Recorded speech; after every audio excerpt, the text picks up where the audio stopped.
Article was titled Tokenization Could Improve Bond Market Efficiency.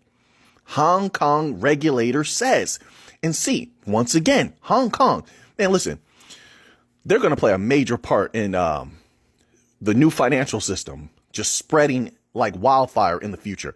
But it says this: a successful $100 million tokenized green bond issuance. See how they're all beginning there? That's the beginning point. It's serious, but it's light enough where if anything were to go wrong, which it hasn't, they don't have to worry too much, right?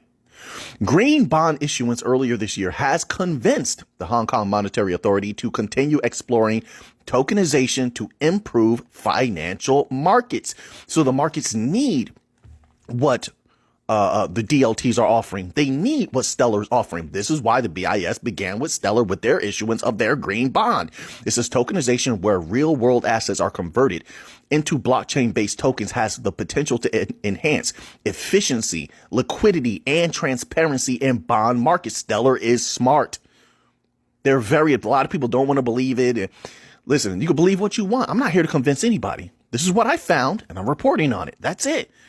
It says the Hong Kong Monetary Authority, but they're smart. They're very, very smart.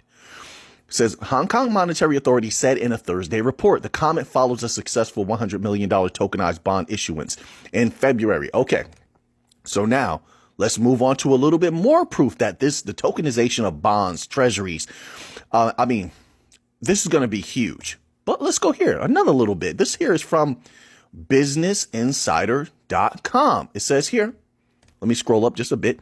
The digital format of the issued bonds, tokenized bonds, provides greater transparency and traceability. I told you that's going to be key. Look at this, look how they're talking. Once again, this is from businessinsider.com.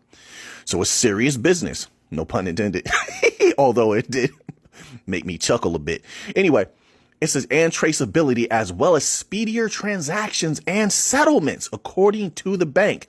At this point, this is where I say, if you like this content, right, please smash that like button. That lets me know to continue. When I see those likes going up, I'm like, okay, well, just let me keep this deep dive stuff going.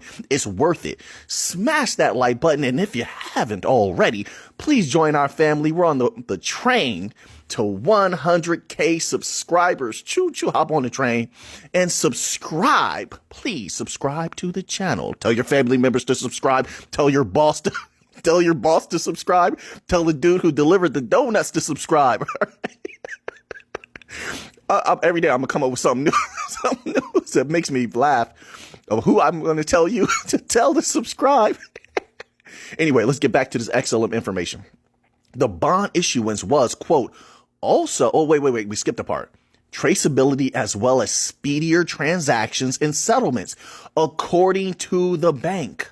Wait a minute. What bank? It says here, Societe Generale. So you know it's serious. All of these banks are letting people know tokenized bonds are coming. Tokenized treasuries are coming. Major capital is going to take over. The people aren't hearing it, though, and it has already begun on Stellar. Already. That's going to grow. In my humble opinion, every single project starts out small and it expands. Now, they began working with the BIS, I believe, from my knowledge and from what I've seen, back in 2021.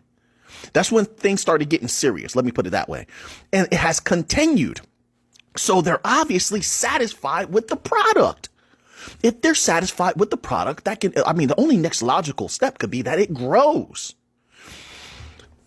Now, I want to just give you an idea of how much the Bank for International Settlements respects Stellar based on their own verbiage from the horse's mouth. There's nothing better than that. So then we go to this document here, Project Genesis Report number 2, right? I just want to read this to you because the verbiage is important to get into the psychology of who it is that's using the technology. Then we can get a good future, a visionary perspective on where this can go. Are they going to use it more? Here it goes. This section here is from page number 16. All right. And it's titled Tokenization, Cryptographic Keys and Key Management. So let's listen to this here. Digital assets are registered on a digital registry. In this case, a ledger in this case, a ledger that runs on Stellar network. They don't make any secret that they're using Stellar. They don't, just the people don't pay attention. They don't care. They're just like, what's the price today? What's the price today? And I get it. I understand. But these long holds require a visionary eye. In my humble opinion, now you're going to walk this path. It's going to be a tough path, partner. It says the ownership of the asset is recorded on the ledger as well. Ownership is expressed using strong cryptography, using what is known as public and private keys. Strong cryptography. This is how they're talking about Stellar. And this is exactly why they, in my humble opinion, not financial advice, why they will use it even more in the future. I don't believe that only XRP will have a flip of the switch moment. I believe a few of the bank coins are waiting to be unleashed and will have a flip of the switch moment. There's too many big actors involved. The people are not seeing what's coming.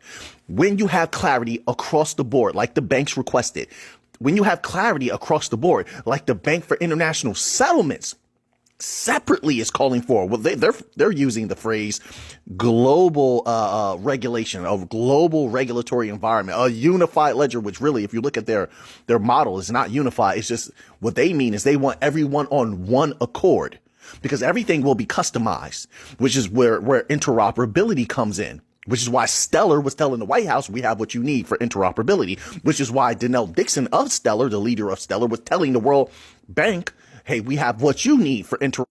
Hey guys, so I love Webull so much because I can put my idle cash to work. So Webull cash Operability, because everything will be connected, and Stellar can help with that. Quant can definitely help with that. Oh, that's another thing. The Bank for International Settlements has been sounding a lot like they gotten very, very deep with Quant. We already know they have a relationship with Quant. I'm going to get back to the article in the PDF in a moment. But they were talking about APIs. I'm just going to leave you with that one. It says here, strong cryptography using what is known as public and private key pairs. While there are many considerations and risks when making cryptographic keys usable for end users, they offer the unique capability of providing direct ownership over a digital asset. This means that ownership is always expressed through the presence of the cryptographic key, as opposed to ownership being recorded separately. This provides a high degree of interoperability. Remember, so they're telling you, they just referenced Stellar at the top, says runs on Stellar, a high degree of interoperability. Stellar and the BIS are praising Stellar Protocol to the moon. It says, between services, regardless of the underlying technology, the cryptographic math that validates a key and therefore proof of ownership of the asset remains the same across services and devices. In this way, digital tokens are akin to holding a stock certificate in a safety deposit box. But remember, they're talking about Stellar because not every chain is as secure or as efficient as Stellar. The deposit box in this case is a digital ledger. Clearly, like they said at the top, a ledger that runs on Stellar. The Bank for International Settlements is bullish on Stellar. It cannot be denied, or they would not trust them this much. They would not speak about them this way, and they would not issue their bond on Stellar if they did not. Just like Franklin Templeton trusts Stellar. Just like Wisdom Tree trusts Stellar. Do you believe that they're the last ones? No, I don't. I just personally don't. You could disagree with that. I'm perfectly fine with that. But I know they're sitting on announcements. You think the work ever stops? Of traditional finance is common to diversify a portfolio with treasuries and bonds, T-bills, bonds, which provides a sort of, quote, shock absorber in the case the stock market collapses. Crypto investors sometimes use the same kind of risk management, but instead of U.S. treasuries, they use stable coins. Some of us are into T-bills, bonds. We play with T-bills and bonds. We play with a lot of things. Like, we're well diversified over here. I don't know about anyone else. I just know on this channel, we're well diversified. But we dabble with stable coins as well. The good thing about stable coins is that they're theoretically risk-free. The bad thing is, we'll skip that little part. No need for negativity. Quote, the U.S. government bond is seen as a risk-free rate, unquote, says Beiling. And if you can get 5% instead of 0% and do it on chain, then why wouldn't you? The other problem, then they go into some more problems with stable coins. But what they're trying